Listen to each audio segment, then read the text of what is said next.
Guys, nandito po kami sa chocolate store dito sa Spain. May mga free guys. Ito, free. Kakainin ko na. Ay. Free guys ang chocolate dito. Bago ka pumasok, may free na pa-taste dito sa Spain guys. Ang chocolate store. Sige.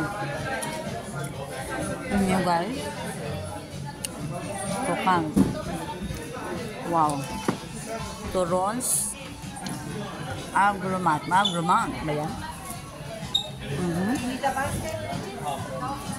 Turons.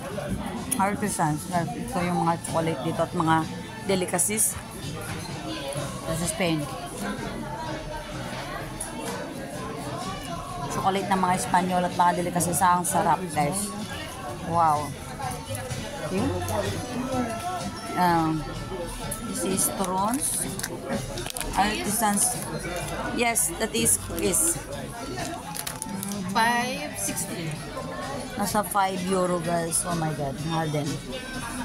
Yan guys. So may pa free taste po. Free taste dito guys sa Spain. Free taste. Can I try that? This one? Yes. Thank you. Gracias. Nag-try na naman ako guys dito. Ang free taste dito sa Spain. Pero, masarap diba? At least libre yung chocolate.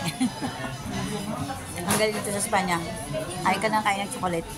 Kahit hindi ka bibili. Yan, tingnan nyo guys, ang sari-saring chocolate dito. Oh my god. Chocolate at saka delicacies to. Ng Espanyol. See guys. Since 1775 pa guys. Yung nag-start sila. Yan, ang mga chocolate. Yes.